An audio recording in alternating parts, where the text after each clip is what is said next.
चूंकि आपने ही मुझे 2021 में मैं डीजीएस हेडक्वार्टर थी, 2022 तक सब कुछ ठीक था एसोसिएशन में। अचानक जो शीर्ष नेतृत्व का सेवानिवृत्त होना और अयोग्य व्यक्ति का पद पे चले जाना, उसके कारण जो हलचल हुई है और जो एसोसिएशन की दुर्गति हुई है वो किसी से छुपी नहीं है। कई पब्लिक फोरम के माध्यम से मैंने आपको सारी जानकारियों से हमेशा समय समय पर अवगत कराया, क्योंकि मुझे लगता था कि एसोसिएशन के असली मालिक मेरे ये सदस्य हैं, हम नहीं हैं। आज जब चुनाव आए हैं तो बिल्कुल हमने लगातार विरोध किया और पहला विरोध मेरा हुआ फाइनेंस सेक्रेटरी के पद पे ऐसे व्यक्ति का मनोनयन करना जिसको बैंकिंग भाषा में कहें डीआई, डाउटफुल इंटीग्रिटी।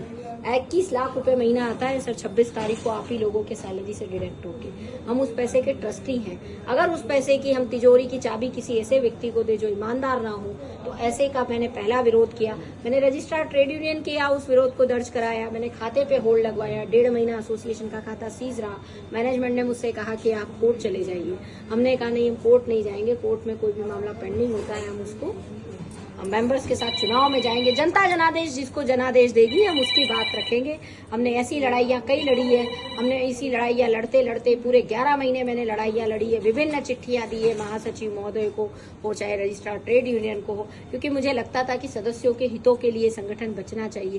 कागजों में एसोसिएशन ना हो जाए, मैनेज एसोसिएशन ना कहलाए, कि हम मैनेज जिसको बोलते हैं वो एसोसिएशन ना कहलाए, ऐसी एसोसिएशन और वाइब्रेंसी रहे, इसके लिए हमने ये लड़ाई शुरू की थी। 23 दिसंबर को एक ईसी होती है, चुनाव की घोषणा होती है और हमने टीम स्वाभिमान ली। टीम स्वाभिमान आपके सामने है। हमने टीम का परिचय कराया। मेरा जो मेन विजन है वो केवल एकमात्र है, संघ को मजबूत करना। संघ तभी मजबूत होगा जब उसमें मजबूत लोग रहेंगे। अगर मेरे पैर में कांटा नहीं है तो मैं आपके कांटे की तकलीफ कैसे जानूंगी।